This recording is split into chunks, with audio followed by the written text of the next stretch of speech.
महाराज की जय, आत्रे अनुसया माता की जय, श्रीमने सम्राट संत बाळजीर महाराज की जय, अवधूत चिंतनम श्री गुरुदेव दत्तात्रेय महाराज की जय, सर्व साधू संतन की जय.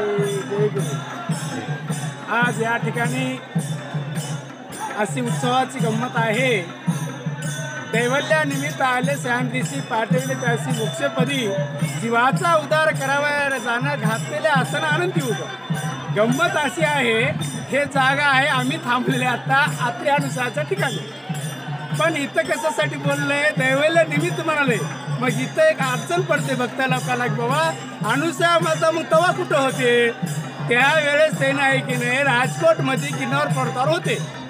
अनुसया अत्र ऋषीच्या तपस्यासाठी दत्त महाराजांना भेट त्यांना पहिले त्या ठिकाणी दिलेलं होतं. पण दैवल्यानिमित्त या ठिकाणी सह्याद्री पर्वतावर आल्यामुळं दर्शन घेण्यासाठी सर्वांनी या ठिकाणी बोलले की बाबा 10व्या अध्यायामध्ये सांगतात की अत्रे अनुसयाला या ठिकाणी बोलावून घेऊन या आणि या दैवल्याला दर्शन देऊ, दैवल्याचा उत्साह करू म्हणून गिरनार पर्वतावर या ठिकाणी अनुसया अत्रेला बोलवण्यात आलं. तरी तिथं दर्शन देऊन दैवल्याच्या ठिकाणी दर्शन झालं आणि सर्व ऋषीमंडळी या ठिकाणी थांबलेत. तरी अनुसया मात्र अत्र ऋषी हे ठिकाण त्याला पवित्र वाटलं.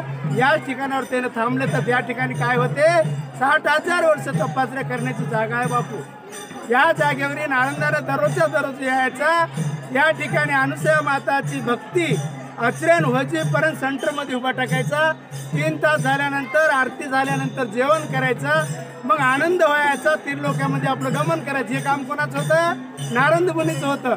मग एका टाईमला काय झालं म्हणजे नाही, असं जातात कैलासामध्ये गेल्यावर ब्रह्मविष्णू महेश्वरच्या घरी गेल्यावर त्या ठिकाणी सांगितलं की बाबा काय म्हणले लक्ष्मी पार्वती सावित्री, तुमच्या 18 पकवानाची चव एका आमच्या अनुसया मातेच्या चटणीची नाही. असं म्हणल्याबरोबर त्याला बुलंद झाल्यावर त्याला अभिमान तयार झाला. अभिमान असा झाला की बाबा आम्ही एवढे असते वेळेस आमच्या पुढे कोण आहे म्हणून त्यानं सुद्धा या ठिकाणी कोणी ऐकलं असेल. पण या ठिकाणी आज आम्ही यात्रेनिमित्त म्हणून आलो आहोत म्हणून 2 शब्द बोलायचा प्रयत्न करालो. या ठिकाणी आल्याबद्दल त्याने सांगितलं की बाबा बघू तर अत्रे अनुसया अशी दैवल्य ऋषीच्या ठिकाणी कशी बाई आहे म्हणून अत्रे अनुसयाचं बघूत म्हणून देवांना सांगितले. कोण सांगितले, बाई 3 बाया सावित्री लक्ष्मी पार्वती. 3 देवाला बुलंद पडला. अनुसयाच्या घरी आले, गारगोट्या घेऊन आले. गारगोट्या घेऊन आल्यावर आम्हाला जेव वाढ म्हणले. जेव वाढ म्हणजे जेव वाढत नाही असं अनुसया मातेच्या घरून हिंदमुख साधू जाऊ नये अशी द्यायची लीला होती. हे जागा तवाच्या तवा साडी टाकायचं आणि जेवण करायचं, कोरं भोजन म्हणतात.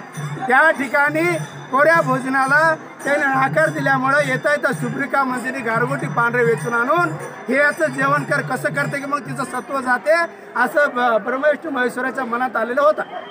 त्यानंतर माईनं म्हणले की बाबा असंच ते गारगोटी घेऊन असंच देऊन तांदूळासारखं ठेवल्यावर त्याचं भोजन तयार करण्यासाठी उठा म्हणल्यावर त्याला काय झालं म्हणजे आता आचरे तयार होऊन त्यानं सांगितलं असं भोजन जेवणार नाही, आम्हाला नगीन व्हायला पाहिजे.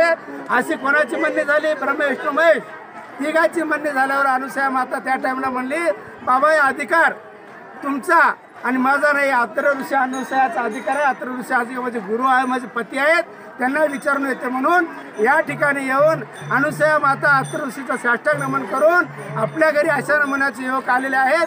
हा योग आपल्याला कसं करावं आहे तुम्ही सांगा म्हणल्यावर त्यानं पाण्याचं थोडंसं एक कमंडलू मंत्रून देऊन त्याच्यावर टाक म्हणले. त्यानं बाळ होतील असं सांगून त्याला भोजन प्राप्त झालं.